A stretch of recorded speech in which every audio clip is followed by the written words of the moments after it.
तो अब हम शुरू करते हैं तंत्र सार का 5वां भाग।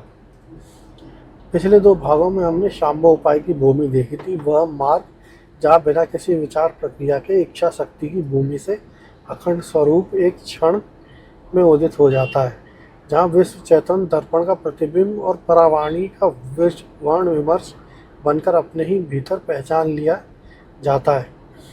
किंतु ऐसा निर्विकल्प ग्रहण हर साधक के वश का नहीं है। अधिकांश साधकों का मन विकल्पों के बिना क्षण भर भी नहीं टिकता। विचार उठते ही रहते हैं, निश्चय बनते बिगड़ते ही रहते हैं। तो क्या ऐसे साधक के लिए द्वार बंद है? अभिनव गुप्त का उत्तर है इस चौथे ऐनिक में, और वह उत्तर इस दर्शन की व्यवहारिक प्रतिभा का सबसे सुंदर उदाहरण है। वे कहते हैं, जो विकल्प को छोड़ नहीं सकता उसके लिए विकल्प ही मार्ग बन जाता है। जो शक्ति बांध रही है वही शक्ति छुड़ा भी सकती है। विचार से भागना नहीं, विचार को शुद्ध करना है, यही शाक्त उपाय है। ज्ञान शक्ति की भूमि पर चलने वाला मार्ग, इसलिए इसे ज्ञान उपाय भी कहते हैं। पहले इस उपाय की नींव का सिद्धांत समझ लें, क्योंकि उसे समझे बिना ये पूरा मार्ग एक भ्रम को जन्म दे सकता है। विकल्प का अर्थ हमारे साथ पहले भाग से चला आ रहा है, मन की वह वृत्ति जो काट छाट करके निश्चय करती है, पर ऐसा है वैसा नहीं, इस तरह से। अब प्रश्न यह है कि क्या कोई विकल्प, कोई विचार कितना भी ऊंचा क्यों न हो, आत्मा के शिव स्वरूप को उत्पन्न या प्रकाशित कर सकता है? अभिनव गुप्त स्पष्ट करते हैं, नहीं। यह बात हम अनुपाय के प्रसंग में तर्क सहित देख चुके हैं। जो नित्य प्रकाशित है उसे कोई दूसरा क्या प्रकाशित करेगा? विकल्प तो स्वयं उसी प्रकाश से चमकने वाली एक लहर है। तब शुद्ध विकल्प करता क्या है? वह वही करता है जो उपाय मात्र की भूमि है। वह विरोधी को हटाता है। हमारा बंधन कोई वस्तु नहीं है, वह जमा हुआ अभ्यस्त गाढ़ा विकल्प है। मैं देह हूँ, मैं अपूर्ण हूँ, मैं संसारी हूँ। यह विपरीत निश्चय, जिसे पहले भाग में बहुत अज्ञान कहा गया था, स्वरूप के प्रकाश पर पर्दे का काम करता है। शुद्ध विकल्प यानी कि मैं शिव हूँ, यह समस्त विश्व मेरा ही वैभव है, इस विपरीत निश्चय की जड़ को काटता है। और जब ये विरोधी विकल्प गिर जाता है, तब स्वरूप को प्रकट करने के लिए किसी और को कुछ नहीं करना पड़ता। वह तो सदा से प्रकाशित है ही। जैसे हवा का काम केवल बादल को हटाना है, सूर्य को जलाना नहीं पड़ता। इसलिए इस पूरी प्रक्रिया का नाम है विकल्प संस्कार, अर्थात विकल्पों का परिष्कार, उनकी शुद्धि। विकल्पों से शिवता का निर्माण नहीं। अब यह शुद्धि होती कैसे है, इसका क्रम देखें।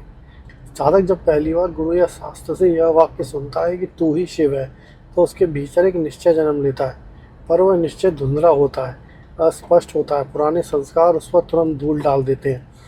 किंतु साधक उसी निश्चय को सम्यक विचार से बार बार जगाता है और उसे तर्क की शान पर चढ़ाता है, अनुभव की कसौटी पर परखता है, और हर आवृत्ति के साथ यह निश्चय पहले से अधिक स्पष्ट हो जाता है। अभिनव गुप्त इसी क्रम को इन्हीं शब्दों में रखते हैं। पहले वो विमर्श स्फुट होता है, अर्थात स्पष्ट होता है, फिर स्फुटतर होता है, अर्थात और अधिक स्पष्ट होता है, फिर स्फुटतम होता है, अर्थात पूर्णतः स्पष्ट होता है। और जब निश्चय अपनी चरम स्पष्टता पर पहुंचता है, तो एक अद्भुत घटना घटती है। विकल्प अपने ही परिपाक से विकल्पन को छोड़ देता है। जो निश्चय पहले प्रयत्न से बार बार उठाना पड़ता था, वह अब स्वभाव बन जाता है। जिसे सोचना पड़ता था, अब वो बिना सोचे सतत भासने लगता है। सीढ़ी की अंतिम डंडा छत नहीं है, पर वो छत पर उतार देता है। शुद्धतम विकल्प निर्विकल्प नहीं है, पर वो निर्विकल्प भूमि में विश्राम पर पा जाता है। यही शाक्त उपाय की पूरी यात्रा है, विकल्प से विकल्प के पार। इस साधना का प्राण जिस शब्द में है, वह है सत्तर्क। तर्क का वह सामान्य अर्थ है दलील, बहस या ऊहापोह, परंतु यहाँ दार्शनिक अर्थ बहुत ऊंचा है। सत्य का अर्थ है सच्चा, यथार्थ की ओर ले जाने वाला, और सत्तर्क वह विचार शक्ति है जो अनुभव की जड़ तक जाकर यथार्थ का निर्णय करती है। वह ऊहापोह नहीं है, वह विवेक की धार है। उसका स्वरूप कैसा है, यह पिछले भाग में हम पहले बात कर चुके हैं। वही विचार क्रम जिससे यह निश्चय पाता है कि प्रकाश से बाहर कुछ सिद्ध नहीं होता, कि प्रकाश एक और अखंड है, कि वही विमर्शमय स्वतंत्र महेश्वर है और वह मैं ही हूँ। ऐसा तर्क जब हृदय में बार बार दोहराया जाता है, जिया और पचाया जाता है, तो उसी का नाम भावना हो जाता है। भावना शब्द को ध्यान से समझें कि सामान्य अर्थ में भावना का अर्थ है मन का भाव या कल्पना, किंतु यहाँ भावना का अर्थ है किसी सत्य को भीतर इतना सजीव कर लेना कि वो प्रत्यक्ष जैसा भासने लगे। जो बात पहले केवल सुनी हुई थी उसे हृदय में प्रकट उपस्थिति बना देना। अभिनव गुप्त की दृष्टि में यह सत्तर्क और भावना दो नहीं है, पका हुआ सत्तर्क ही भावना है। और यह भावना कोई मीठी कल्पना नहीं है, क्योंकि यहाँ जो भावित किया जा रहा है वह कल्पित वस्तु नहीं, स्वयं यथार्थ है। कल्पना को उल्टी दिशा में हम अनादिकाल से करते आ रहे हैं। पूर्ण चेतन को देह मान लेने की कल्पना, भावना उसी पुरानी झूठी कल्पना का प्रतिकार है, सत्य के पक्ष में की गई नई भावना।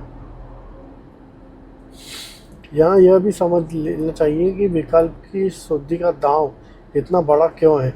इस दर्शन की दृष्टि में जीव का जिया हुआ संसार उसके निश्चयों से ही रचा जाता है। जिसकी बुद्धि में यह निश्चय जमा बैठा है कि मैं दुर्बल हूँ, बद्ध हूँ, अपूर्ण हूँ, वह वैसे ही जीता है, उसके लिए वही सत्य है, क्योंकि बुद्धि का निश्चय ही उसके अनुभव का चश्मा है। पहले भाग में यह बात बौद्ध अज्ञान के रूप में आई थी, और वही यह भी आया था कि पौरुष अज्ञान के कट जाने पर भी यदि बौद्ध अज्ञान बना रहे तो जीते जी पूर्णता का अनुभव नहीं होता। शाक्त उपाय ठीक इसी ग्रंथि पर काम करता है। वह साधक के निश्चय तंत्र को ही बदल देता है, और निश्चय बदलते ही जिया हुआ जगत बदल जाता है। यही कारण है कि अभिनवगुप्त इस उपाय के बारे में बाहरी क्रियाओं के बजाय भीतरी निश्चय पर सारा बल देते हैं, क्योंकि मनुष्य वहीं रहता है जहाँ उसका निश्चय रहता है। अब प्रश्न उठता है कि यह सत्तर्क आए कहाँ से। अभिनवगुप्त इसके स्रोत को क्रम में बताते हैं। वो कहते हैं पहला स्रोत है आगम, अर्थात सत्शास्त्र। आगम का अर्थ हम पहले भाग में जानते हैं, शिव से गुरु शिष्य के क्रम में होता हुआ शास्त्र, और वही जमे हुए विकल्पों की पहली चोट करता है और सच्चे निश्चय का बीज बोता है। दूसरा स्रोत है सद्गुरु, जो शास्त्र के अर्थ को साधक के हृदय पर उतारता है। शास्त्र यदि औषधि है तो गुरु वह वैद्य है जो उसे रोगी की प्रकृति के अनुसार पिलाता है, और इन दोनों से जो जागता है वह है साधक का अपना सत्तर्क, जो फिर स्वयं आगे की शुद्धि करता है। किंतु अभिनवगुप्त यहाँ वह एक और गहरी बात कहते हैं। किसी किसी साधक में यह सत्तर्क बिना शास्त्र और गुरु के अपने आप भीतर से ही फूट पड़ता है। इस स्वयं स्फुरित ज्ञान शक्ति को प्रतिभा कहते हैं। प्रतिभा का सामान्य अर्थ है कुशाग्र बुद्धि, किंतु यहाँ दार्शनिक अर्थ है भीतर से स्वयं भासने वाला ज्ञान, वह प्रकाश जो बाहरी दिए से नहीं जला। ऐसा साधक जिसमें ज्ञान स्वयं सिद्ध होकर उतरा है वह सांसाधिक कहलाता है, यानी कि स्वयं सिद्ध ज्ञान वाला। और अभिनवगुप्त की दृष्टि में ऐसी प्रतिभा जन्य ज्ञान शास्त्र जन्य गुरुजन ज्ञान से भी श्रेष्ठ है, क्योंकि वह ज्ञान शक्ति के सीधे अनुग्रह का फल है। स्मरण रहे यह पूरा उपाय ही ज्ञान शक्ति की भूमि है। अतः स्रोत चाहे शास्त्र हो, गुरु हो या प्रतिभा, जाग वही एक शक्ति रही है। इसी प्रसंग में अभिनवगुप्त एक ऐसा निर्णय सुनाते हैं जो योग की सारी प्रचलित धारणाओं को कसौटी पर कस देता है। परंपरा में योग के अंग गिनाए गए हैं, जैसे प्राणायाम अर्थात प्राण की गति का नियम, धारणा अर्थात मन को किसी आधार पर टिकाना, और ध्यान अर्थात उस आधार पर एकाग्र प्रवाह इत्यादि। अभिनवगुप्त पूछते हैं क्या ये अंग संविद के चैतन्य के साक्षात के उपाय हैं, और उत्तर देते हैं नहीं, कारण वही पुराना धारदार तर्क है। प्राणायाम प्राण का काम करता है, धारणा ध्यान बुद्धि के आधारों पर काम करती है, और प्राण बुद्धि देह यह सब जड़ है, चैतन्य के प्रकाश में भासने वाले प्रकाशय हैं। जो स्वयं प्रकाशय है वह प्रकाश तक किस तरह पहुँचेगा। नीचे की सीढ़ियाँ छत तक केवल भले ही कर दें, परंतु छत को छू नहीं सकती। इसलिए योग के इन सब अंगों से संविद का साक्षात स्पर्श करने वाले अंग केवल एक ही हैं, तर्क अर्थात सत्तर्क। वही सर्वोत्तम अंग है, क्योंकि वही विकल्प की शुद्धि करता है, और विकल्प की शुद्धि ही द्वार है जिससे बौद्ध अज्ञान नष्ट होता है। शेष अंग व्यर्थ नहीं है, वे आगे आना उपाय में अपनी उचित भूमिका पाएंगे, किंतु उसकी भूमिका सहायक की है, साक्षात साधन की नहीं। यह विवेक शाक्त उपाय की रीढ़ है। जैसे जैसे सत्तर्क और भावना से विकल्प शुद्ध हो जाते हैं, साधक के भीतर जो प्रकाश उदित होता है उसे शास्त्र शुद्ध विद्या कहते हैं। शुद्ध विद्या वह ज्ञान है जिसमें भेद का मैल धुल गया है, जहाँ प्रत्येक अनुभव इस रंग में रंगा उठता है कि यह सब मैं ही हूँ। साधारण ज्ञान कहता है यह घड़ा है, यह वस्त्र है। शुद्ध विद्या कहती है यह सब मेरे ही चेतन में भासता मेरा ही वैभव है।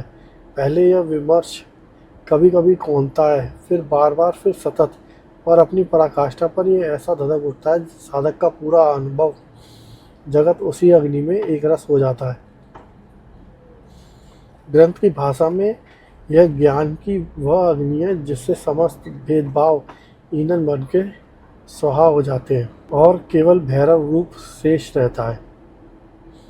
भैरव जिसका अर्थ हम देख चुके हैं, विश्व को अपने में भरने वाला परम तत्व। इसी आनिक में अभिनवगुप्त एक और पर्दा उठाते हैं जो शाक्त दृष्टि का स्वाभाविक फल है। शुद्ध और अशुद्धि के विषय में लोक और शास्त्र व्यवहार के वस्तुएं पवित्र और अपवित्र मानी जाती हैं, कर्म विहित और निषिद्ध गिने जाते हैं। अभिनवगुप्त पूछते हैं क्या कोई वस्तु स्वभाव से अपने आप में अशुद्ध हो सकती है, और उत्तर देते हैं नहीं, क्योंकि वस्तु मात्र का स्वभाव तो चैतन्य का प्रकाश है। यह हम आरंभ से देखते आ रहे हैं, और चैतन्य किसी मैल से छुआ नहीं जा सकता। जैसे दर्पण झलकती हुई किसी वस्तु से गीला या मैला नहीं होता, अतः शुद्ध अशुद्धि वस्तुओं का धर्म नहीं, विकल्पों का खेल है। वह सीमित जीव की बुद्धि में बनी व्यवस्था है और सीमित भूमि पर अपना काम करती है, पर परम सत्य नहीं। तब साधक के लिए वास्तविक अशुद्धि क्या है? केवल एक भेद की प्रथा, अर्थात अपने को चैतन्य से भिन्न, सीमित देहबद्ध मानने का जमा हुआ अभ्यास। और वास्तविक शुद्धि भी एक ही है, अभेद का विमर्श। इसलिए शाक्त साधक की साधना में बाहरी शुद्धियों का, जैसे कि स्नान व्रत आदि का कोई निर्णायक स्थान नहीं है। उसका स्नान सत्तर्क में है, उसका व्रत अभेद भावना में है। यह बात स्वच्छंदता का लाइसेंस नहीं है, उस साधक की भूमि का वर्णन है जिसका निश्चय भेद की जड़ पर ही कुठार चला रहा है। विधि निषेध की व्यवस्था जिस भेद की भूमि पर खड़ी है, उस भूमि को ही पार कर रहा है। अब इस उपाय का फल देखते हैं। जब यह निश्चय हुआ कि मैं शिव हूँ, यह विश्व मेरा ही ऐश्वर्य है, स्फुटतम होकर साधक का सहज स्वभाव बन जाता है, तो वही शाक्त समावेश है। सीमित मैं का पूर्ण में डूबकर उसी रूप में उदित हो जाना। ऐसा साधक जीते जी मुक्त है। पहले भाग में जिस जीवन मुक्त को बौद्ध अज्ञान के नाश का फल खा जा गया था, वह ठीक यही फलित होता है, क्योंकि शाक्त उपाय बौद्ध अज्ञान की ही चिकित्सा है। और यहाँ यह भी स्पष्ट हो जाता है कि उपायों की सीढ़ी कैसे एक दूसरे में खुलती है। शाक्त साधना की चरम परिपक्वता पर जब विकल्प अपनी विकल्पन छोड़ देता है, तो साधक उसी निर्विकल्प भूमि में उतर जाता है जो सांबा उपाय की भूमि है। शाक्त पक्कर शांबा हो जाता है। ज्ञान शक्ति इच्छा शक्ति में विश्राम पाती है। मार्ग अलग अलग द्वारों से चलते थे, भावना एक ही है। इस भाग की यात्रा को समेट लेते हैं। पहले यह देखा कि जो साधक निर्विकल्प को सीधे नहीं पकड़ सकता, उसके लिए विकल्प ही मार्ग बनता है, किंतु इस दृढ़ समझ के साथ कि शुद्ध विकल्प शिवता को बनाता नहीं है, केवल विपरीत निश्चय को काटता है। और फिर विकल्प संस्कार का क्रम देखा, स्फुट से स्फुटतर और स्फुटतर से स्फुटतम होता हुआ निश्चय, जो अंततः निर्विकल्प में विश्राम पाता है। फिर इस साधना का प्राण देखा, सत्तर्क, जो पक्कर भावना बनता है, और उसके स्रोत जो कि है शास्त्र, गुरु व सर्वश्रेष्ठ है प्रतिभा है।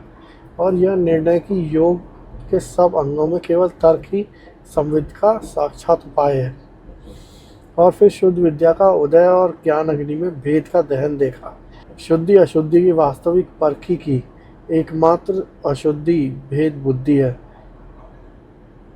और अंत में शाक्त समावेश तथा उसका संभव में विश्राम देखा। किंतु अभी एक बड़ा वर्ग शेष है, यानी कि वह साधक जिसकी बुद्धि इतनी सूक्ष्म नहीं कि सत्तर्क की धारा पकड़ सके, यानी कि शाक्त उपाय पे जा सके, जिसे टिकने के लिए कोई स्थूल आधार चाहिए, कोई क्रिया, कोई ध्यान, कोई ध्वनि, कोई आलम्बन। उसके लिए अभिनवगुप्त 5वें ऐनिक में आणव उपाय खोलते हैं। वह मार्ग जो बुद्धि, प्राण और देह के आधारों से आरंभ करके क्रमशः उसी शिखर की ओर चढ़ता है जहाँ ध्यान, उच्चार, वर्ण, कर्ण और स्थान कल्पना, इन 5 साधनों का विस्तृत विवेचन आएगा। तो अगले भाग में हम उसी पर चर्चा करेंगे। इसी के साथ ये भाग यहीं समाप्त करते हैं।